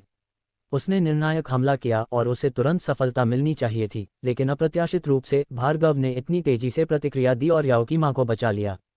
सीधे शब्दों में कहें तो अगर याओ की मां मर जाती और फिर उन्हें आंची को मारने का मौका मिल जाता तो भले ही याओ को आंची को बाद में पता चलता, वह ज्यादा से ज्यादा हंगामा ही करता।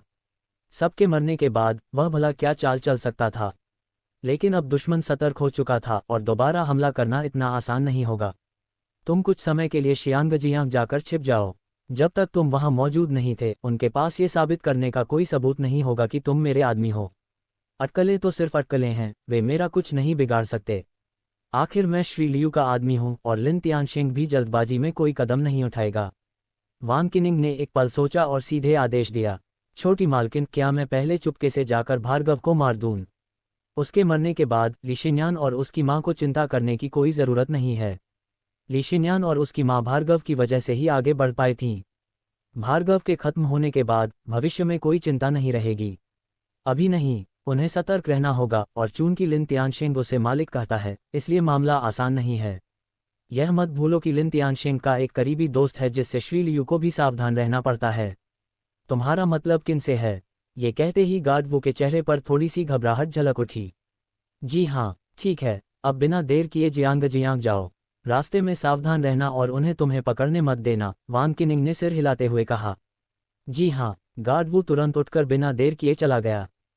ली शिन्यान, अगर तुम जियांगदू शहर में ही रुक जाती तो शायद थोड़ी और जिंदा रहती। चूंकि तुमने वापस आने की जिद की है तो मुझे दोष मत दो। खिड़की से बाहर देखते हुए वान किनिंग की आंखों में एक पल के लिए जानलेवा इरादा झलक उठा, फिर उसने चुटकी बजाई और उसी क्षण उसके पीछे दो परछाइयां प्रकट हुईं। दोनों ने लंबे काले और सफेद गाउन पहने हुए थे। युवती जी, हमें क्या करना है? एक गहरी आवाज सुनाई दी। ये सफेद गाउन पहने महिला की आवाज थी। ब्लैक एंड व्हाइट इम्परमेनेंस, तुमने अभी सुना। उस भार्गव को मैं तुम्हारे हवाले करता हूँ। ध्यान रखना कि काम साफ सुथरा हो। कोई बात नहीं। इतना कहकर वे दोनों तुरंत गायब हो गए। अगर गार्ड वो यहाँ होता तो वह बहुत हैरान होता। ब्लैक एंड व्हाइट इम्परमेनेंस फैंटम के स्वर्ण पदक विजेता हत्यारे थे, जो दुनिया के 10 सबसे बड़े हत्यारे संगठनों में से एक था। वे बिना कोई निशान छोड़े आते जाते थे, उनकी ताकत का कोई अंदाजा नहीं लगाया जा सकता था। अब तक वे केवल एक बार किन तियानलोन की हत्या के दौरान असफल हुए थे, अन्यथा उनका रिकॉर्ड बेदाग था। जियांगडू शहर, जिरुई हवेली, विला नंबर 3। शियांगजियांग के श्री लियू, भार्गव और लिन तियानशिंग की कहानी सुनने के बाद बूढ़े किन ने भौहें चढ़ाईं। अगर इसमें उनका हाथ है तो यह इतना आसान नहीं होगा। क्या इस श्री लियू के 3 सिर और 6 हाथ हैं? भार्गव ने उत्सुकता से पूछा। लिन तियानशिंग ने रास्ते में ज्यादा कुछ नहीं कहा, बस इतना ही कहा कि बूढ़े किन के पास पहुंचकर उन्हें पता चल जाएगा। 3 सिर और 6 भुजाएं। हाँ, भार्गव, तुम इस दुनिया को बहुत सरलता से देखते हो। लियू परिवार में एक ग्रैंड मास्टर हैं। किन तियानलोन मुस्कुराते हुए बोले।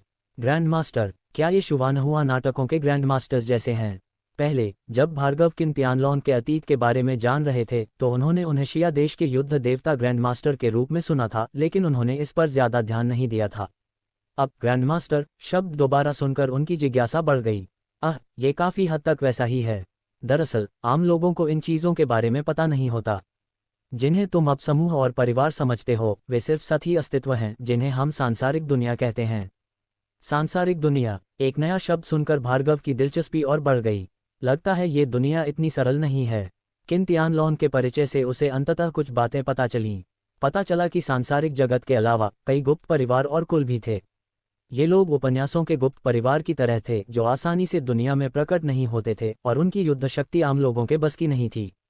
ग्रैंड मास्टर एक सम्मानजनक उपाधि थी जो उन लोगों को दी जाती थी जिनकी युद्ध शक्ति चरम पर पहुंच जाती थी। ग्रैंड मास्टर के नीचे निम्न से उच्च क्रम में बाह्य शक्ति मार्शल आर्टिस्ट और आंतरिक शक्ति मार्शल आर्टिस्ट थे, जिनमें से प्रत्येक को 4 चरणों में विभाजित किया गया था: प्रवेश, लघु उपलब्धि, प्रमुख उपलब्धि और चरम। केवल आंतरिक शक्ति के चरम को पार करके ही कोई ग्रैंड मास्टर क्षेत्र में प्रवेश कर सकता था। ग्रैंड मास्टर ड्रैगन की तरह होते हैं, बिना किसी निशान छोड़े आना जाना। आजकल के दौर में किसी ग्रैंड मास्टर को देखना आमतौर पर मुश्किल होता है। किन तियानलोन भी अपने शेष वर्ष शांतिपूर्वक बिताने के लिए सांसारिक दुनिया में आए थे, क्योंकि वे अपने बचपन में बुरी तरह घायल हो गए थे और लंबे समय तक उनका इलाज नहीं हो पाया था, जिसके कारण उनकी शक्ति में काफी कमी आ गई थी और उनकी आयु कम हो गई थी। हालांकि इसी कारण उनकी मुलाकात भार्गव से हुई, जिन्होंने अंततः बूढ़े किन की बीमारी का इलाज किया। यह उनके लिए एक वरदान साबित हुआ। न केवल उनकी शारीरिक क्षमता में और सुधार हुआ, बल्कि उनकी मानसिक स्थिति में भी एक क्रांतिकारी परिवर्तन आया। अब किन तियानलोन ग्रैंड मास्टर बनने की अंतिम बाधा को पार करने और ग्रेट ग्रैंड मास्टर स्तर तक पहुंचने के करीब थे। भार्गव पूरी तरह से मग्न होकर ध्यान से सुन रहे थे। भला कौन एक ऐसे जोशीले वुक्सिया साधना जगत की कल्पना नहीं करेगा। उन्होंने इसके बारे में केवल उपन्यासों में पढ़ा था, लेकिन अब उन्हें पता चला कि ऐसे लोग उनकी दुनिया में मौजूद हैं, इसलिए वे स्वाभाविक रूप से भावुक हो गए।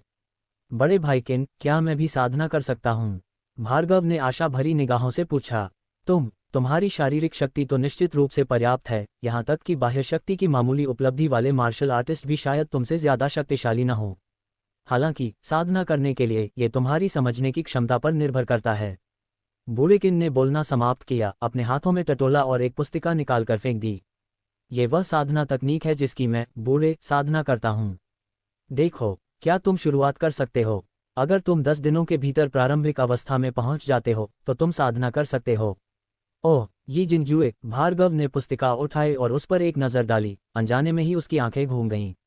ये जिंग से बस एक अक्षर का अंतर था। उसे लगभग लगा कि बूढ़ा किन शाओलिन से है।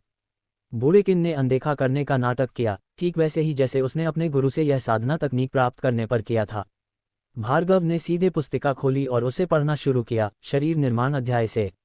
बाह्य शक्ति के मार्शल आर्टिस्ट मुख्य रूप से शरीर निर्माण पर ध्यान केंद्रित करते हैं, जिससे वे तलवारों और भालों से अप्रभावित हो जाते हैं और उनकी शक्ति इस्पात और पत्थर से भी अधिक होती है।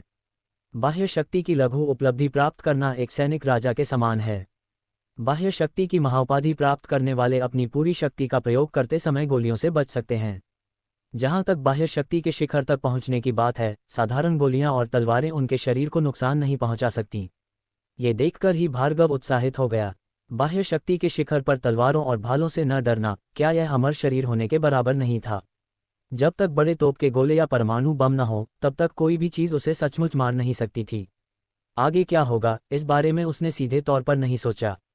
कहावत है, धीरे धीरे आगे बढ़ो, चलना सीखने से पहले दौड़ने की कोशिश करना मौत को दावत देना है। इसलिए उसने पूरी लगन से शरीर निर्माण अध्याय पढ़ना शुरू किया। ये देखकर बूढ़ेकिन ने मन ही मन सिर हिलाया। कब आगे बढ़ना है और कब पीछे हटना है, ये जानना और खुद का सही आकलन कर पाना एक प्रतिभाशाली व्यक्ति की निशानी है। शरीर निर्माण अध्याय मुख्य रूप से बुनियादी प्रारंभिक व्यायाम विधियों और ऊर्जा संचयन तकनीकों को सिखाता है। व्यायाम विधियां भार प्रशिक्षण और पूरे शरीर की शक्ति के सही उपयोग से अधिक कुछ नहीं हैं। और सबसे महत्वपूर्ण हिस्सा ये ऊर्जा संचयन तकनीक है, जो बाद में आंतरिक शक्ति मार्शल आर्टिस्ट चरण में प्रवेश करने की नींव भी रखती है।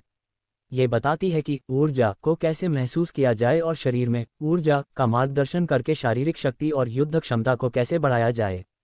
भार्गव पढ़ते समय उन हरकतों की नकल करने की कोशिश कर रहा था। डिंग, गुरु ने साधना पर प्रकाश डाला है, एक नई दुनिया का अनावरण किया है। आइटम शॉप में तुरंत दुश्मन को खत्म करने के 3 मौके मिलते हैं। डिंग, दुकान में सामान सूचीबद्ध हो गया है। स्वामी, कृपया तय करें कि आप खरीदना चाहते हैं या नहीं। तभी सिस्टम की सूचना की आवाज आई, जिससे भार्गव चौंक गया। उसने तुरंत दुकान खोली। सामान, प्राचीन जुबान युवान कला, उच्च श्रेणी का स्क्रॉल, दिव्य श्रेणी, मूल्य 1 युआन। सामान, 16 प्रकार के देववध, दिव्य श्रेणी, मूल्य 1 युआन। सामान, ज्ञान की गोली, राजा श्रेणी, मूल्य 1 युआन। अंदर रखे सामान देखकर भार्गव लगभग उछल पड़ा। प्राचीन जुबान युवान कला, उच्च श्रेणी का स्क्रॉल, दिव्य श्रेणी की साधना तकनीक, 9 स्तरों में विभाजित, प्रत्येक स्तर एक स्वर्ग है। ये हैं ऊर्जा शोधन, आधार स्थापना, स्वर्णिम कोर, नवजात आत्मा, आत्मा रूपांतरण, शून्य शोधन, शरीर एकीकरण, कष्ट भोगना और महायान। परिचय के अनुसार प्रत्येक स्तर लघु उपलब्धि, प्रमुख उपलब्धि और पूर्णता में विभाजित है। चिशोधन चरण की लघु उपलब्धि वास्तव में उस चरम बाहरी शक्ति के बराबर है जिसका उल्लेख वृद्धकिन ने किया था। चिशोधन चरण की प्रमुख उपलब्धि चरम आंतरिक शक्ति के बराबर है। यदि कोई चिशोधन चरण की पूर्णता प्राप्त कर लेता है तो ये सीधे चरम ग्रैंडमास्टर क्षेत्र में प्रवेश करने के बराबर होगा। ये देखकर भार्गव ने आश्चर्य व्यक्त किया कि यह कितना अद्भुत है। यदि प्राचीन जुबान युवान कला की पहली परत को पूरा करने से ही ग्रैंडमास्टर का दर्जा प्राप्त हो जाता है, तो बाद में नींव स्थापना, स्वर्ण कोर और अन्य को प्राप्त करने पर क्या होगा? ग्रैंडमास्टर वृद्धकिन जिया राष्ट्र के युद्ध देवता बन गए। हालांकि वृद्धकिन ने कहा कि यह सही तौर पर है। जिया राष्ट्र में कुछ ऐसे प्राचीन राक्षस थे जिनकी शक्ति उनसे कहीं अधिक थी। हालांकि ये लोग राष्ट्र की गुप्त नींव या गुप्त परिवारों के प्राचीन राक्षस थे, जो केवल अत्यंत आवश्यक होने पर ही प्रकट होते थे। इसलिए सही तौर पर ग्रैंडमास्टर का दर्जा प्राप्त करना स्वर्ग के समान था। ये सोचकर भार्गव अत्यंत उत्साहित हो गए। इस सिस्टम के उत्पाद वाकई असाधारण हैं। ये स्तर निस्संदेह उस यी जिनजुए से कई गुना अधिक शक्तिशाली है जो बूढ़ेकिन ने उसे दिया था। इतना ही नहीं, इसे उच्चतर स्क्रॉल भी कहा गया था। अगर उच्चतर स्क्रॉल इतना शक्तिशाली है तो निम्नतर स्क्रॉल का क्या होगा? अपनी आंतरिक उत्तेजना को दबाते हुए भार्गव ने अगले आइटम को देखना जारी रखा। देवताओं का वध करने की 16 शैलियां, दिव्य श्रेणी की मार्शल आर्ट। यदि सभी 16 शैलियों में महारत हासिल कर ली जाए तो देवताओं को रोका जा सकता है, देवताओं का वध किया जा सकता है, बुद्धों को रोका जा सकता है, बुद्धों का वध किया जा सकता है, सभी चीजों को नष्ट किया जा सकता है। हे भगवान! भार्गव मन ही मन कोसने से खुद को रोक नहीं पाया। वह तो अमीर है, इस विवरण को देखो, सब कुछ नष्ट किया जा सकता है, सचमुच अजेय। ज्ञान की गोली, राजा श्रेणी की औषधीय गोली। सेवन के बाद साधना की गति और बोध क्षमता 2 घंटे के भीतर 10,000 गुना बढ़ जाती है। 10,000 गुना, इसका मतलब है कि 2 घंटे में उसकी साधना का परिणाम 20,000 घंटों के बराबर होगा, यानी 2 साल से भी अधिक। और यह ज्ञान की गोली है, जैसा कि नाम से ही स्पष्ट है, बोध की गति भी अविश्वसनीय होगी। बिना देर किए भार्गव ने तुरंत बूढ़ेकिन और लिन तियानशेन का अभिवादन किया, फिर जल्दी से अपने विला की ओर भागा, तुरंत साधना करने के लिए तैयार। वह बूढ़ेकिन और दूसरों के सामने ज्ञान की गोली निगलना नहीं चाहता था। घर पहुंचकर भार्गव ने तुरंत अपना मन शांत किया, फिर ज्ञान की गोली निकाली और सीधे निगल ली। मुंह में जाते ही वह औषधीय गोली पिघल गई। भार्गव को इसका स्वाद चखने से पहले ही यह एक शीतलतापूर्ण अनुभूति में बदल गया जो उसके पूरे शरीर में फैल गई। इस क्षण वह असाधारण रूप से स्पष्ट मस्तिष्क का अनुभव कर रहा था, मानो उसका मस्तिष्क निरंतर तीव्र गति से चल रहा हो, एक अथक सुपर मोटर की तरह। उसने तुरंत प्राचीन शुवानयुवान कला को निकाला और उसे पढ़ना शुरू कर दिया। इस बार ये पहले की तुलना में पूरी तरह से अलग था। जब उसने इसे मन में पढ़ा था, वे अस्पष्ट शब्द अचानक इस क्षण स्पष्ट हो गए। भार्गव की आभा भी इसके साथ बदल गई और वह ध्यान की गहरी अवस्था में प्रवेश कर गया। धीरे धीरे उसके आसपास की हवा धुंधली और घुमावदार होने लगी। ये वायु धाराओं के निरंतर एकत्रीकरण और अवशोषण के कारण होने वाली घटना थी। कुछ सांसों के बाद भार्गव को अपने कानों में एक पॉप की आवाज सुनाई दी, मानो कोई पतली झिल्ली छेद दी गई हो। इस क्षण वह सीधे चिशोधन की लघु उपलब्धि में प्रवेश कर गया। बहुत जल्दी भार्गव रोमांचित था, लेकिन वह जानता था कि यह खुश होने का समय नहीं था। ज्ञान प्राप्ति की गोली का असर केवल 2 घंटे तक ही रहता था और आगे के उन्नयन निश्चित रूप से धीमे होते। उसे समय का सदुपयोग करना था। कौन जानता था कि सिस्टम अगली बार ज्ञान प्राप्ति की गोली कब उपलब्ध कराएगा। अगर वह खत्म हो गई तो क्या होगा। इसलिए उसने अपने दिल की उत्तेजना को दबाया और साधना जारी रखी। समय मिनट दर मिनट बीतता गया। पलक झपकते ही आधा घंटा बीत गया और फिर से उसके कानों में एक झिल्ली के छिद्रित होने की आवाज गूंजी। ऊर्जा शोधन की महाप्रणाली। इस क्षण भार्गव ने सीधे ऊर्जा शोधन की महाप्रणाली प्राप्त कर ली और उस चरम आंतरिक शक्ति तक पहुंच गया जिसके बारे में वृद्धकिन ने बात की थी। इस समय उसने अभूतपूर्व शक्ति का अनुभव किया। उसका शरीर ची से भर गया था और ऐसा लग रहा था कि वह अपने हाथ के एक इशारे से पहाड़ों को चीर सकता है और पत्थरों को तोड़ सकता है। जारी रखो। भार्गव ने दांत पीसते हुए फिर से ध्यान में लीन हो गया। समय किसी का इंतजार नहीं करता। चिशोधन की इस प्रमुख उपलब्धि तक पहुंचने में पहले की चिशोधन की लघु उपलब्धि तक पहुंचने से कई गुना अधिक समय लगा था। वह विलंब नहीं कर सकता था। 1.5 घंटे बाद धमाका। एक जोरदार धमाके के साथ पूरे ज़िरुई हवेली के ऊपर हवा की धाराएं अचानक बदल गईं। ऐसा लग रहा था मानो सारी ची को बलपूर्वक बुलाया गया हो और वह विला नंबर 1 की ओर बेतहाशा बढ़ रही हो। क्या हो रहा है? असामान्य आवाज सुनकर लिन तियानशेंग ने आश्चर्य से बूढ़ेकिन की ओर देखा, लेकिन उसके बगल में बैठा किन तियानलोंग ऐसा लग रहा था जैसे उसने कोई भूत देख लिया हो। उसकी आंखें चौड़ी हो गई थीं, उसका मुंह इतना खुला हुआ था कि उसमें लगभग एक हंस का अंडा समा सकता था। हे भगवान, क्या ये लड़का कोई राक्षस है? कुछ देर बाद वह आखिरकार चीख उठा, तुरंत उठ खड़ा हुआ और विला नंबर 1 की ओर दौड़ पड़ा। मेरे दोस्तों, सुनने के लिए धन्यवाद।